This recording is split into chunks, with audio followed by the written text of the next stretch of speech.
En general, ¿por qué es importante que el pH se encuentre dentro de valores de referencia? Bueno, pues es útil para muchos procesos bioquímicos y enzimáticos que van a permitir una adecuada transmisión de mensajes intracelulares, es decir, para las diferentes vías de señalización, además de que favorece una adecuada concentración de minerales y electrolitos. Está también estrechamente ligado. Algunos conceptos generales importantes, como ¿qué es un ácido? Un ácido es una molécula que va a donar protones y al final la acidez de una solución va a estar dada por los protones o por los iones de hidrógeno. Una base es lo contrario, una molécula que acepta protones. Por lo tanto, un amortiguador va a hacer las dos funciones. Es una molécula que dona protones o acepta protones y de esta forma, o esta es una de las formas en las cuales se puede también regular el pH.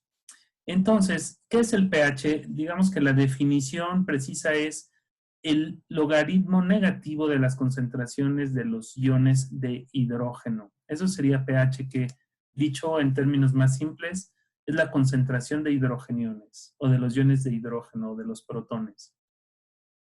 Y bueno, esto del logaritmo negativo justo lo que nos está diciendo es que hay una relación inversa entre el pH y la concentración de hidrogeniones. ¿Qué significa esto? Que conforme incrementan los hidrogeniones, disminuye el pH y viceversa. Conforme bajan los hidrogeniones, incrementa el pH.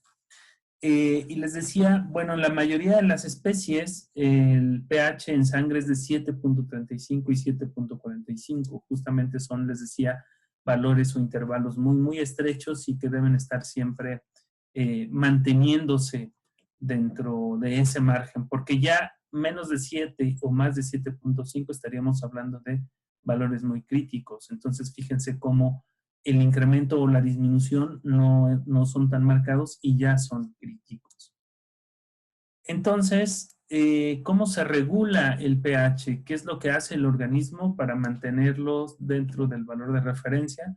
Bueno, tenemos en principio amortiguadores que han sido clasificados como intracelulares y extracelulares. Quedamos que estos amortiguadores tienen la capacidad de captar protones o de donarlos.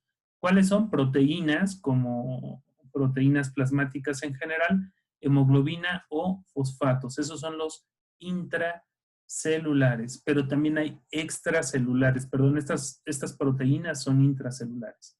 También hay amortiguadores extracelulares, que también aquí sí son las proteínas plasmáticas, y el bicarbonato pues es uno de los más importantes amortiguadores que se conocen, ¿no? Por lo menos de los extracelulares.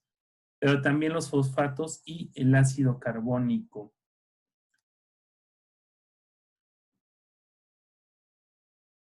Bueno, además del intracelular y de los amortiguadores extracelulares, tenemos mecanismos transcelulares. No es necesariamente en este caso una molécula, es simplemente el paso de hidrogeniones y de potasio del interior de la célula al exterior de la célula. Los amortiguadores son los que inician generalmente la regulación del equilibrio ácido-base. Después sigue este mecanismo transcelular. Sin embargo, no es tan eficiente. Desde luego que ayuda a regular, a regular las concentraciones de hidrogeniones, pero no es totalmente eficiente. El intercambio se da entre cationes y particularmente con el potasio y el calcio. Ahorita vamos a ver un esquema con el potasio. Pero básicamente lo que sucede es que cuando incrementan los hidrogeniones en el líquido extracelular, estos ingresan a la célula, al interior de la célula, y de la célula sale el potasio. Es este intercambio transcelular y de esa forma se amortigua un poco los hidrogeniones. Los amortiguadores y este mecanismo transcelular, les decía, son menos eficientes. Los siguientes dos ya estamos hablando de sistemas, ¿no? Uno es el mecanismo respiratorio y aquí el organismo responde con estados de hiperventilación o hipoventilación. ¿Qué se va a favorecer con esto? La pérdida o la eliminación de CO2, que al final el CO2 es un ácido, o la conservación. Es decir, en hiperventilación eliminamos CO2, en hipoventilación lo conservamos. Y pues se suele dar esta combinación de bicarbonato, agua en unión con el ácido carbónico y el CO2 justo para tratar de amortiguar el exceso de hidrogeniones. Este no es tan rápido como los amortiguadores o el mecanismo transcelular, no es inmediato, se requiere entre 2 y 3 horas. Pero al final el mecanismo más importante es el renal. El renal se cree que sí puede tener ya una corrección, tratar de corregir el desequilibrio, por lo tanto, pues es el que tiene más valor fisiológico en ese sentido. Entonces, aquí únicamente lo que hace el riñón es, dependiendo de las necesidades, o eliminar hidrogeniones o absorberlos, y lo mismo pasa con el bicarbonato. El bicarbonato se puede excretar o se puede absorber y de esta forma se regula. Aunque inicia después del mecanismo respiratorio, este se mantiene también por más tiempo, ¿no? Hasta días. Entonces, bueno, pues es uno de los mecanismos más eficientes para la regulación del equilibrio de ácido-base. Bueno, eso es lo que les decía, ¿no? Cuando tenemos un exceso de hidrogeniones en el líquido extracelular, los hidrogeniones entran a la célula, el potasio sale. Esto quizá pueda tener relevancia mencionarlo en términos de interpretación, porque eventualmente en una bioquímica podemos llegar a observar una acidosis metabólica con hipercaliemia asociada o secundaria, ¿no? Por este mecanismo transcelular. Bueno, otro concepto que deberíamos conocer para la interpretación del equilibrio ácido-base es la ley de electroneutralidad. Y la ley de electroneutralidad lo que dice es que tiene que haber la misma cantidad de cationes que de aniones en el organismo. ¿Cuáles son los cationes más importantes? El sodio y el potasio. Desde luego que el potasio está en mucho menor cantidad que el sodio. El sodio es por ahí del 140 y cacho, y el potasio pues en realidad es muy poco. Hay otros que no se miden, el sodio y el potasio se miden, pero el calcio y el magnesio generalmente no se miden y están en pocas cantidades. Bueno, el calcio sí se mide, el magnesio no, pero están en pocas cantidades. Y de los aniones, quizá el más abundante es el cloro, seguido del bicarbonato, y están todos estos aniones también que son proteínas, ácidos orgánicos, sulfatos, fosfatos, que estos sí generalmente no se miden o no se miden todos. Estos aniones que están aquí son justo lo que se denomina anion gap. Es decir, también de esta teoría salen dos cálculos que nos permiten clasificar los desequilibrios ácido-base. Es decir, aquí me estoy adelantando un poco. Uno de ellos es el anion gap, pero estos esquemas me sirven para explicarlo. El anion gap se calcula a partir de electrolitos como sodio, potasio, cloro y bicarbonato. Entonces, el anion gap es la suma de los cationes, es decir, la suma de sodio y potasio, la suma de estos, menos la suma del cloro más bicarbonato. Entonces, ¿cuál va a ser el resultado de estos dos? La diferencia, pues, de cationes y aniones va a ser esto. Va a ser proteínas, ácidos orgánicos y algunos otros ácidos no volátiles y no medibles. Esto es el anion gap. Entonces, aquí se pueden acumular ácidos que nos generan acidosis. Ese es un concepto. El otro concepto es la diferencia de iones fuertes. Los iones fuertes son considerados el sodio y el cloro. Entonces, fíjense cómo el sodio van a tener una relación más o menos constante, ¿no? Por ahí del 110 para el cloro y les decía 140 y cachito para el sodio. Entonces, siempre se mantienen. ¿Para qué medimos la diferencia de iones fuertes? Nos va a permitir reconocer que hay una pérdida en la relación del sodio y el cloro. Entonces, fíjense que cuando la diferencia de iones fuertes, la diferencia de sodio menos cloro, disminuye, es porque generalmente el cloro aumenta. Si el cloro aumenta, la diferencia disminuye. Si el cloro baja, se aleja más del sodio y entonces la diferencia, si el cloro baja, la diferencia aumenta. Bueno, esta es una introducción porque más adelante lo vamos a volver a ver. Bueno, esta es la ley de electroneutralidad. Bueno, ¿por qué tenemos que evaluar el equilibrio ácido-base? Bueno, mencionábamos un poco con respecto a la importancia, pero ¿para qué nos sirve evaluarlo en medicina interna o de manera particular en la unidad de cuidados intensivos? Bueno, es un estudio funcional importante para el diagnóstico y terapia adecuada. Es decir, no, generalmente los desequilibrios ácido-base no es que sean enfermedades primarias, sino que van a ser consecuencia de alguna otra causa o enfermedad o entidad patológica. Entonces, evaluar el equilibrio ácido-base me va a permitir conocer mejor el estado fisiopatológico del animal y su enfermedad.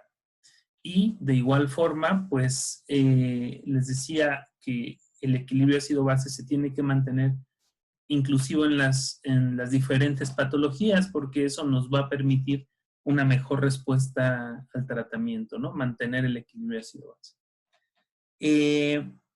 Pero como todo en patología clínica, pues no nada más se trata del bicarbonato, del pH, de la PCO2, sino que pues todo el resto de los elementos clínicos y pruebas de laboratorio tendrían que estar presentes para hacer una adecuada interpretación.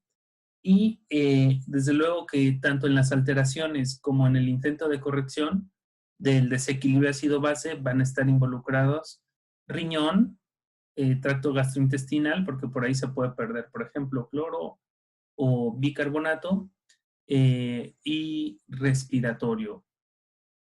Siempre, digamos que van a estar de un modo involucrados, ya sea como mecanismos que están iniciando el desequilibrio o que están intentando compensar o corregirlo, independientemente de la enfermedad original. La evaluación del equilibrio ácido-base, les decía, es muy útil en las unidades de cuidados intensivos. De hecho, antes, no sé si lo había platicado en alguna otra presentación, pero este equipo lo teníamos nosotros en patología clínica. Sin embargo, la determinación tiene que ser muy rápido. Recuerden también, es algo que a lo mejor después tendrán que leer más a detalle, pero el manejo de la muestra para medir equilibrio ácido-base también, pues tiene sus propias características, ¿no? Que tiene que ser sangre heparinizada, tomada con aguja de insulina, de preferencia sangre arterial y más si quieren evaluar funcionamiento pulmonar. Y se tiene que medir lo más rápido posible porque algunos de los analitos que se miden pues son también volátiles. Entonces, lo ideal es que se tenga ahí junto al paciente, ¿no? Bueno, entonces, ¿cómo evaluamos el equilibrio ácido-base a nivel de laboratorio? En general, podríamos decir que tenemos dos formas. Uno, a través de la bioquímica sanguínea y los analitos medidos son a partir de un espectrofotómetro de rutina, que son los mismos que usan también en medicina humana. Y la otra, una evaluación más completa todavía, es el análisis de los gases sanguíneos, en donde se incluye pH, PCO2 y bicarbonato. Es más completo porque en una bioquímica sanguínea solamente podemos evaluar el componente metabólico relacionado con el bicarbonato. Por ejemplo, en la bioquímica no tenemos el pH ni podemos evaluar el componente respiratorio. En la gasometría sí. Y ya los gasómetros, digamos, un poquito más completos, no nada más es los gases sanguíneos, sino que además incluyen electrolitos, glucosa, lactato, hematocrito, creatinina, ¿no? Pueden hacer una evaluación todavía mucho más amplia. Bueno, entonces regresamos aquí. En la bioquímica sanguínea tenemos el bicarbonato que se mide. Posteriormente ya hablamos del anion gap y la diferencia de iones fuertes, en donde necesitamos sodio, potasio, cloro y bicarbonato para hacer los cálculos. Ahorita vamos a ver la interpretación. Entonces, bueno, estas dos son las formas que tenemos para evaluar el equilibrio ácido-base.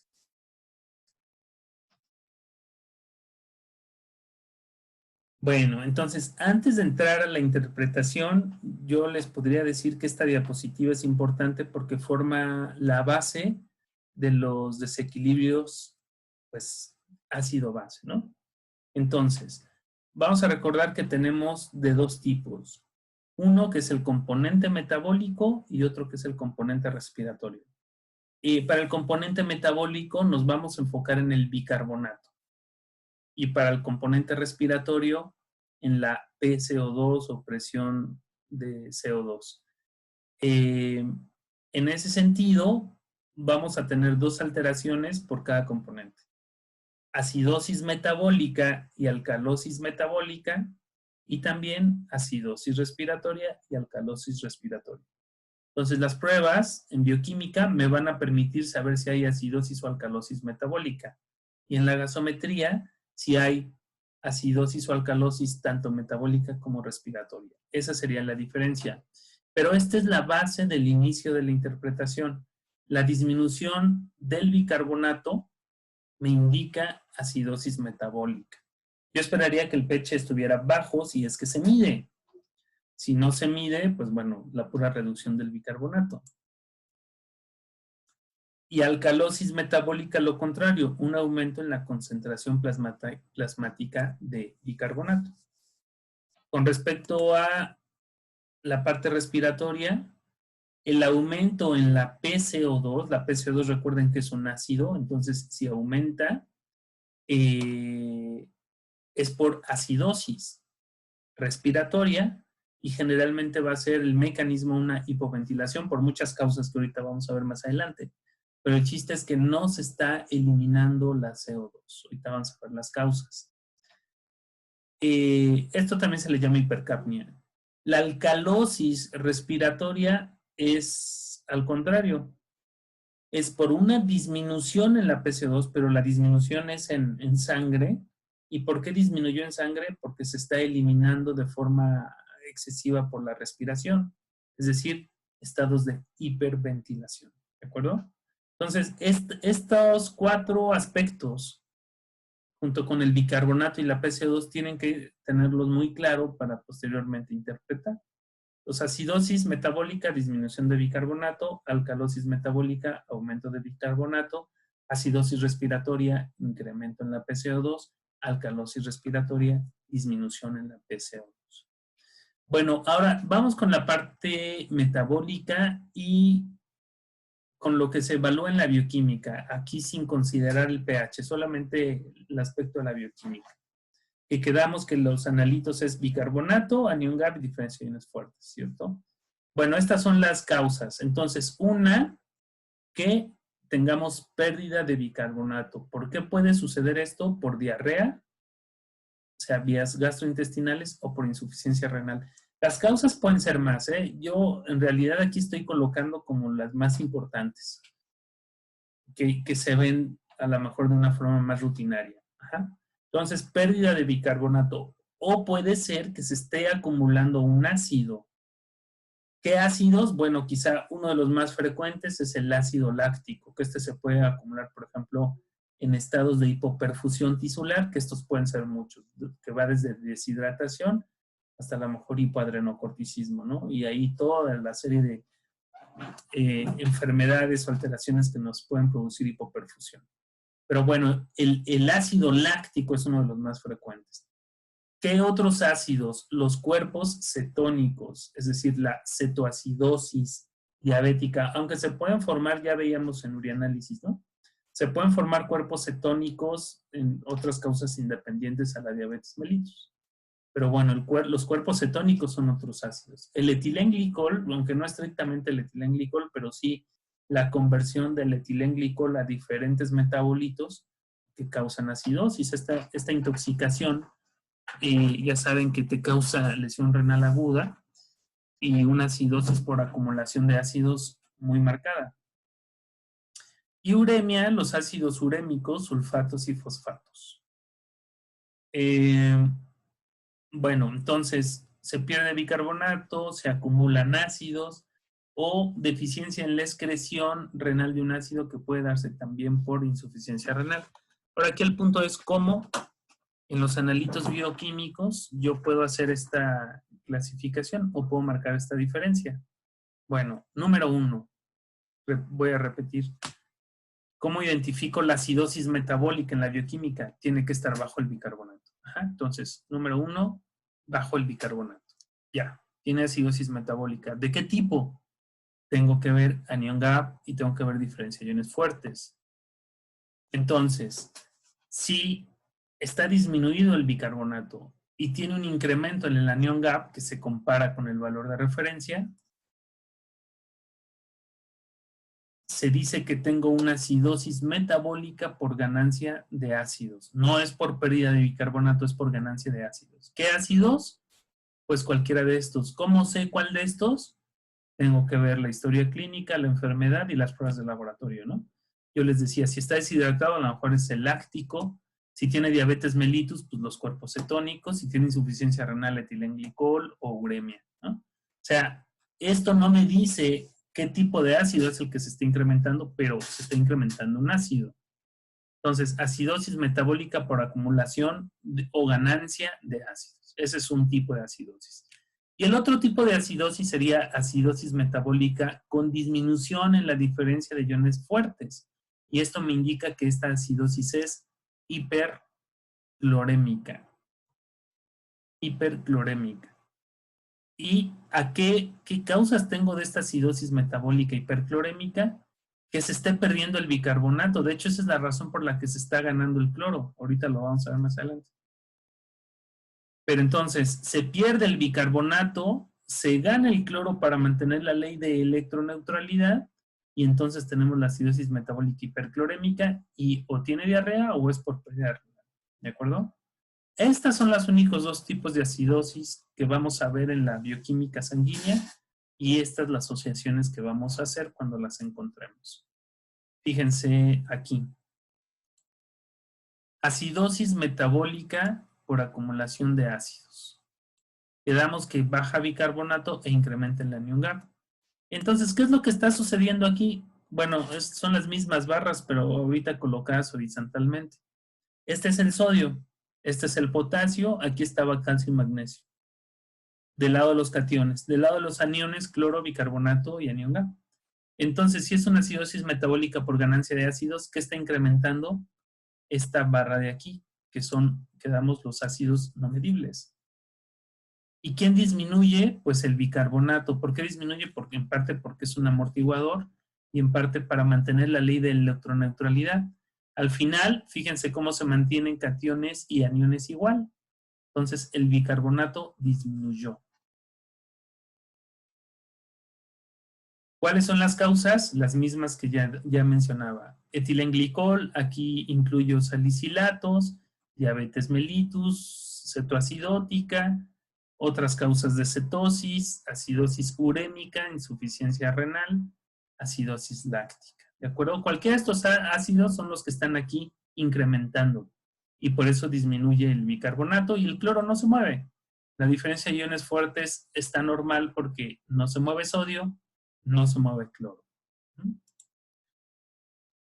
Bueno, ¿qué pasa con la acidosis metabólica hiperclorémica?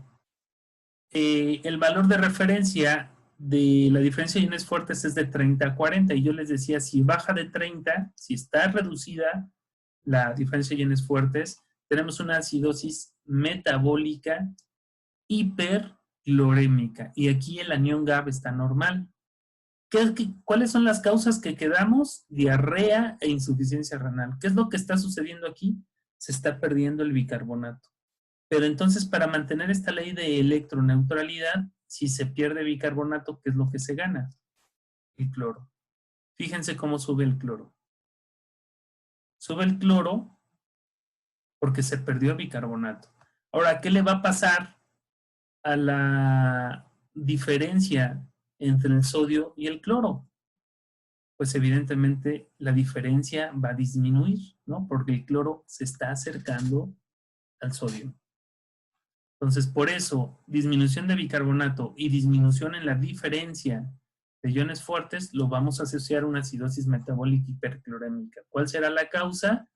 Diarrea o insuficiencia renal. Entonces, para eso nos sirve saber si es de un tipo o es de otro tipo, porque nos permite, como decía en la evaluación inicial, nos permite aproximarnos o acercarnos también a la causa que te está produciendo la alteración.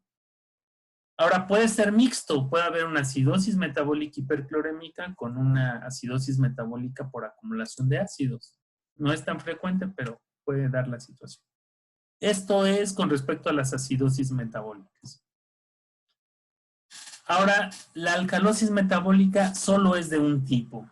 No, aquí no hay más. Es alcalosis metabólica hipoclorémica. ¿Por qué se da? También frecuentemente la causa más común va a ser el vómito crónico, porque en el vómito, ¿qué es lo que se pierde? Cloro. En el vómito se pierde cloro y eso hace que se gane bicarbonato otra vez para mantener la ley de la electroneutralidad. Entonces, vómito crónico, pero ¿qué otras causas? Administración de diuréticos que inhiben la absorción tanto de sodio como de cloro y al inhibir la absorción de sodio, pues se inhibe también la absorción de agua. El chiste es que se pierde sodio y cloro particularmente, ¿no? Entonces también al perderse cloro se tiene que ganar bicarbonato.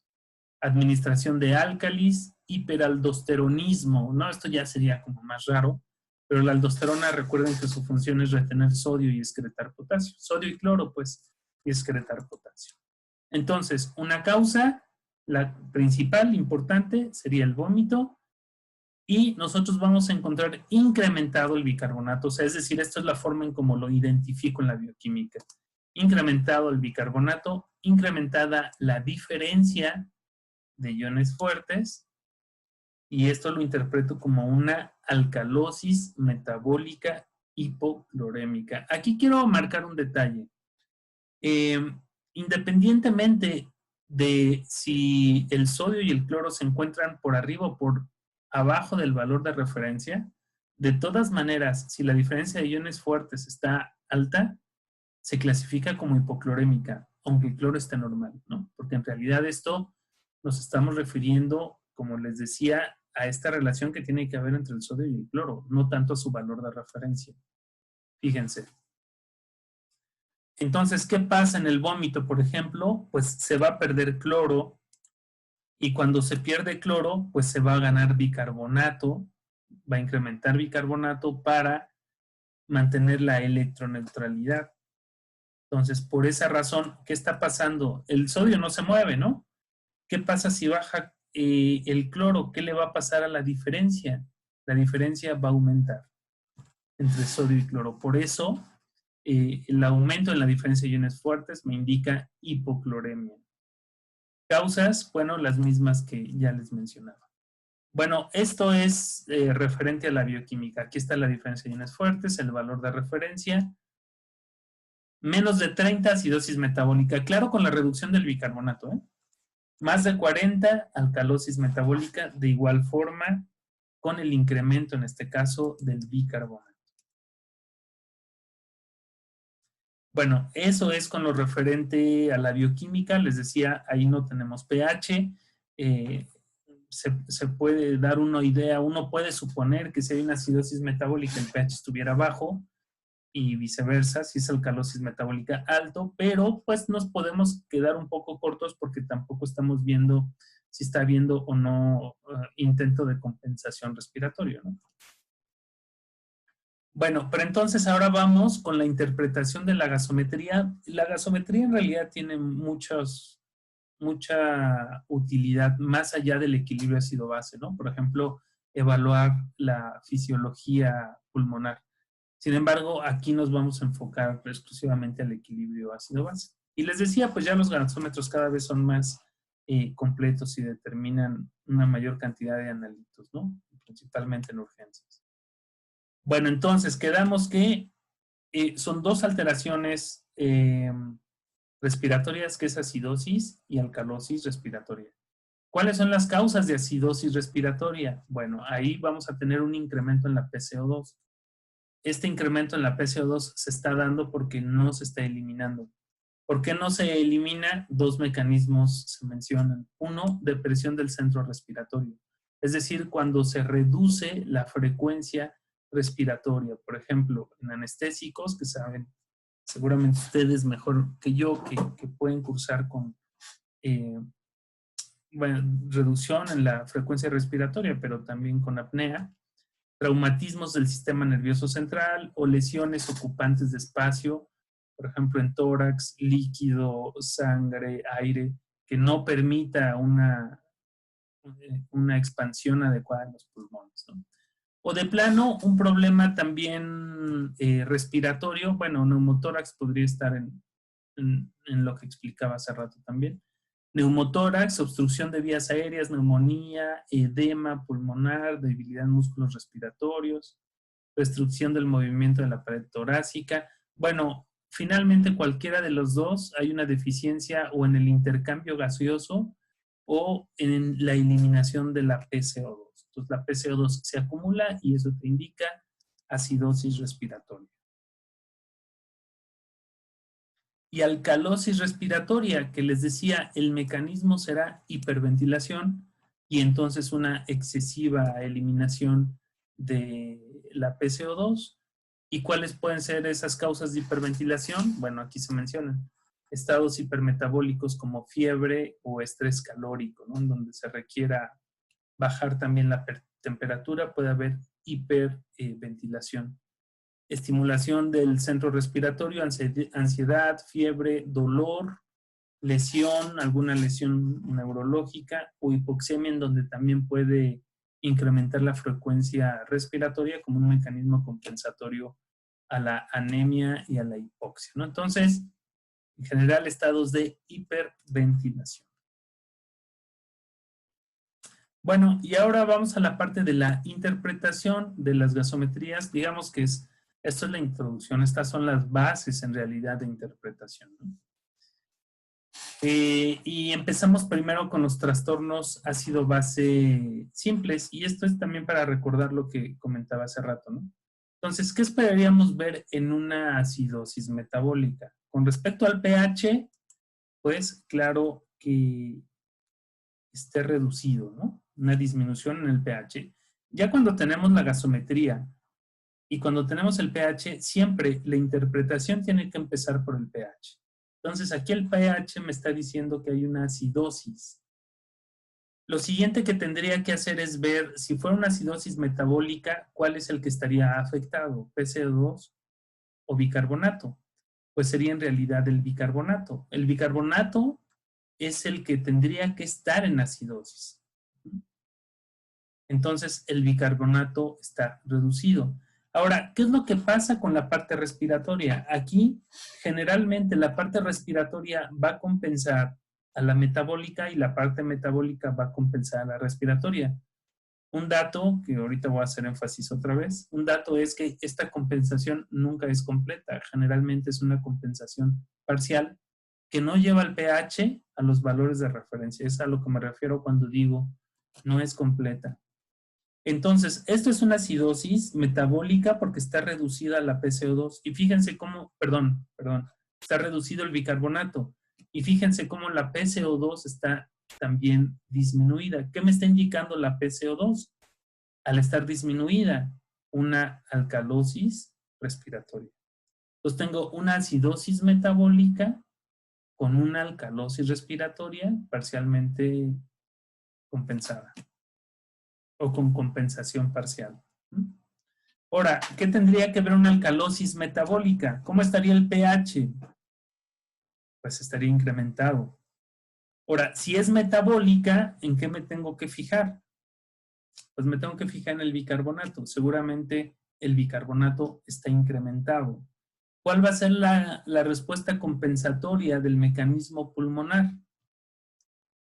Pues va a ser lo contrario a la alcalosis metabólica, que sería una acidosis respiratoria. Entonces, fíjense cómo tengo alcalemia, con el puro pH en sangre, con el bicarbonato es una alcalosis metabólica.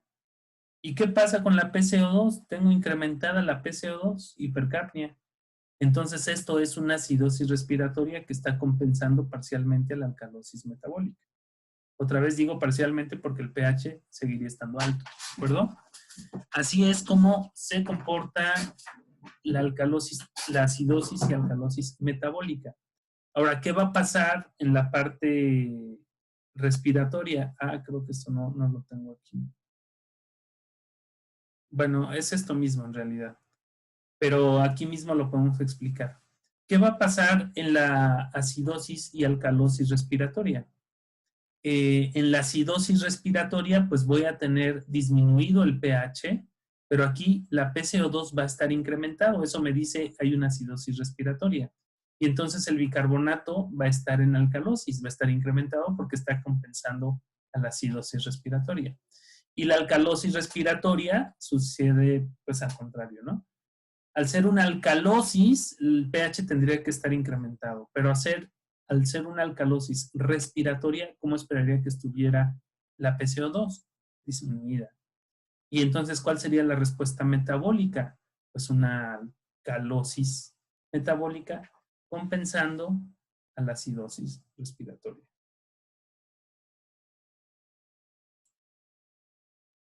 Bueno, lo que les decía es, ninguna respuesta compensatoria te lleva el pH a valores normales, ¿no? Entonces, el componente respiratorio compensa el metabólico y viceversa, pero no lo llevan generalmente el pH a valores normales. No es hasta que eliminas en realidad el mecanismo primario. A ver, aquí digamos que es similar a lo anterior, pero visto en otro esquema, pero aquí sí ya tengo completo la parte metabólica y la parte respiratoria. Entonces, la idea es que estén tapados como para que tratar de que ustedes también lo visualicen e intenten responder, ¿no? Acidosis metabólica, ¿qué es lo que encontraría con respecto al pH? ¿Estaría alto o bajo? Bueno, si es una acidosis, el pH estaría bajo. En realidad los hidrogeniones no es que los determinemos, pero este es para hacer el ejercicio mental de la relación inversa del pH y los hidrogeniones. Si el pH estuviera bajo en esta acidosis, los hidrogeniones estarían altos, ¿de acuerdo? Ahora, es una acidosis metabólica. ¿Cuál es el trastorno primario?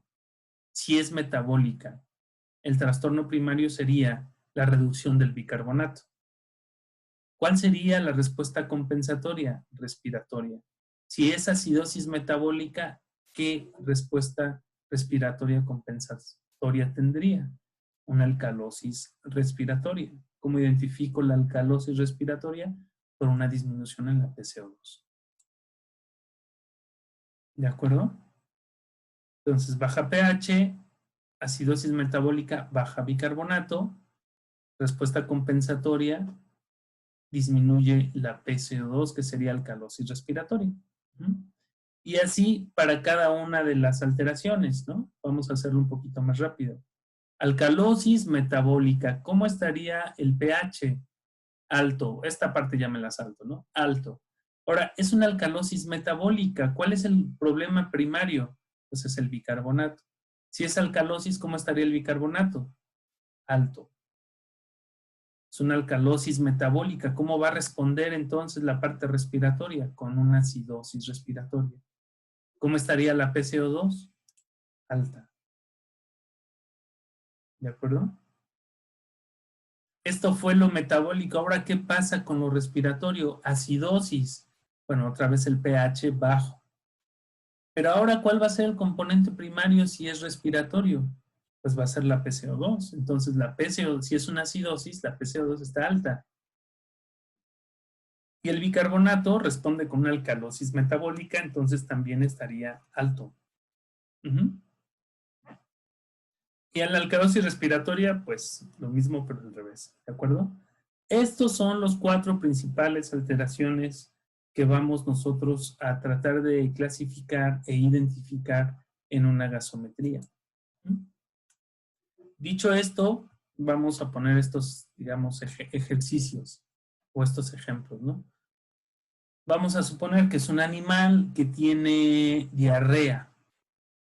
Y entonces aquí vamos viendo las alteraciones. Entonces, el pH está por debajo del valor de referencia, ¿no? Yo les decía empezar siempre por el pH. Esto sería entonces acidemia. Pero, ¿qué tipo de acidosis sería aquí para interpretar esta bioquímica? Si tiene acidemia, tengo que fijarme cuál de los dos, si la PCO2, el bicarbonato, está en acidosis. Aquí tienen los valores de referencia. A ver, entonces veo la PCO2. PCO2 está bajo. Entonces PCO2 no está en acidosis. No puede ser una acidosis respiratoria. Pero el bicarbonato está bajo. El bicarbonato sí está en acidosis metabólica. Entonces lo que yo veo aquí es que esta es una acidosis metabólica con alcalosis respiratoria parcialmente compensando. Alcalosis respiratoria, acidosis metabólica. Entonces es una acidosis metabólica parcialmente compensada. ¿De acuerdo? ¿Por qué fue esta acidosis metabólica? Pues por la diarrea y porque se está perdiendo bicarbonato. Que si yo midiera la diferencia de iones fuertes, sería además una acidosis metabólica hiperclorémica. ¿Qué pasaría en vómito? Más bien, ¿cómo interpreto estos resultados? pH 7.52 está por arriba del valor de referencia. Esta es una alcalemia. Entonces tengo que fijarme cuál de las dos, si PCO2 o bicarbonato, está en alcalosis, ¿no? Entonces veo PCO2 y PCO2 está por arriba del valor de referencia. Entonces PCO2 no está en alcalosis, PCO2 está en acidosis. Veo el bicarbonato también está por arriba del valor de referencia. Este sí está en alcalosis. Entonces al parecer esta es una alcalosis metabólica con una acidosis respiratoria compensando. ¿Por qué la alcalosis metabólica? Por el vómito y porque está perdiendo cloro. Entonces, alcalemia, alcalosis metabólica como mecanismo primario y como mecanismo compensatorio, acidosis respiratoria.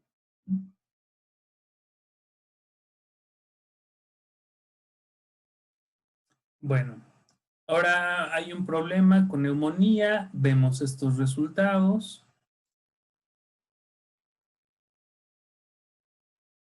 Entonces, vemos que el pH está reducido, hay acidemia.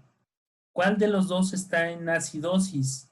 ¿PCO2 o bicarbonato? Vemos PCO2 está por arriba del valor de referencia, está en acidosis. ¿Qué significa que esto es una acidosis respiratoria?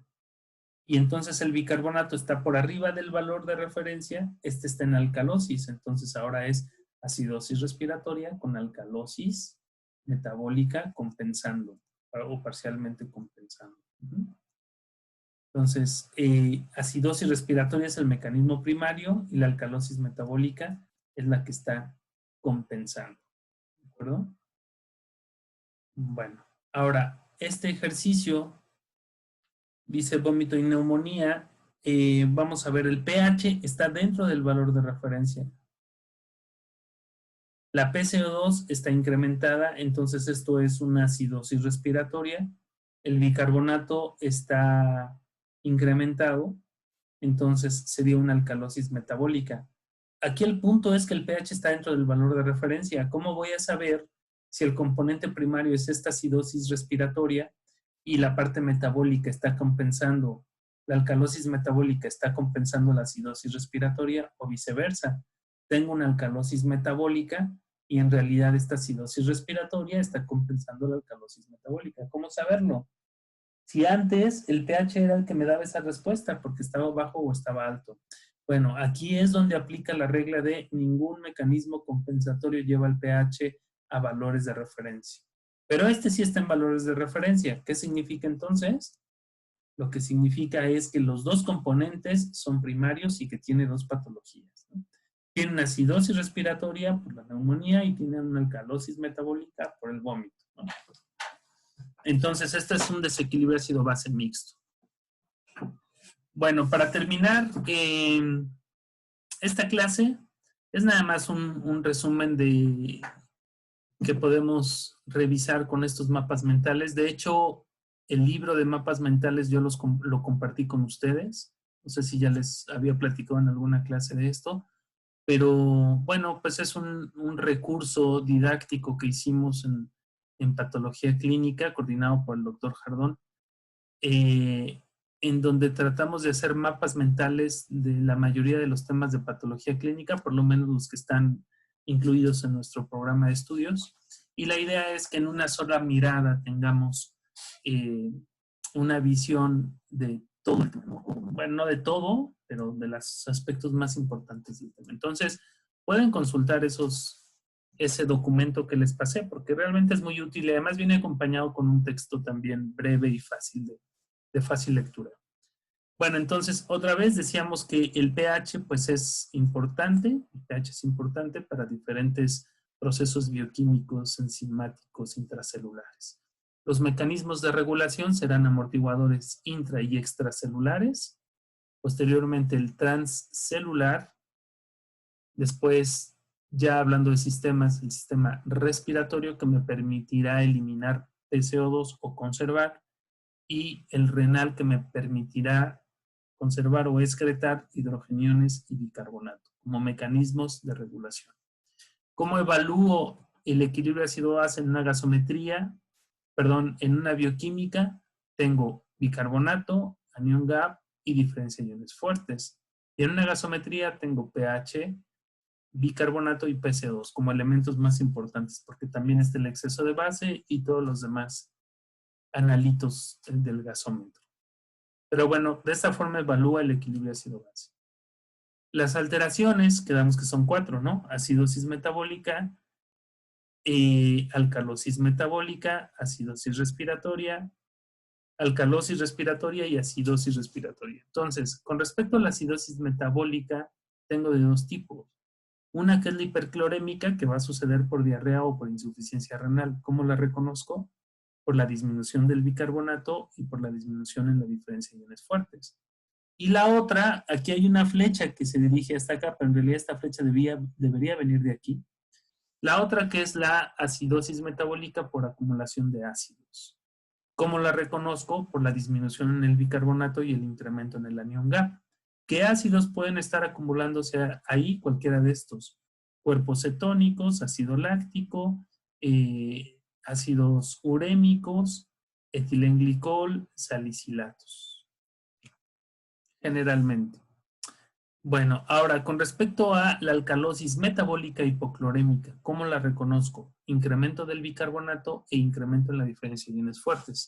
¿A qué lo voy a asociar? En la clínica principalmente va a ser a vómito, aunque puedan haber otras causas. Alcalosis respiratoria, la alcalosis respiratoria se va a dar por estados de hiperventilación, y aquí se mencionan algunas causas como fiebre, ansiedad, dolor, miedo, choque calórico, anemia severa. ¿Cómo la reconozco? La alcalosis respiratoria es una reducción en la PCO2 junto con incremento del pH. Y una acidosis respiratoria que la voy a identificar por la disminución en el pH y el incremento en la PCO2, y se va a asociar a problemas en el intercambio gaseoso, como puede suceder en neumonía, neumotoras, obstrucción de vías aéreas, edema pulmonar o hipoventilación en el caso de anestésicos. Bueno, pues esto es el tema de interpretación de equilibrio ácido-base en bioquímica sanguínea y en gasometría. Que estén muy bien y nos vemos en la siguiente clase. Gracias.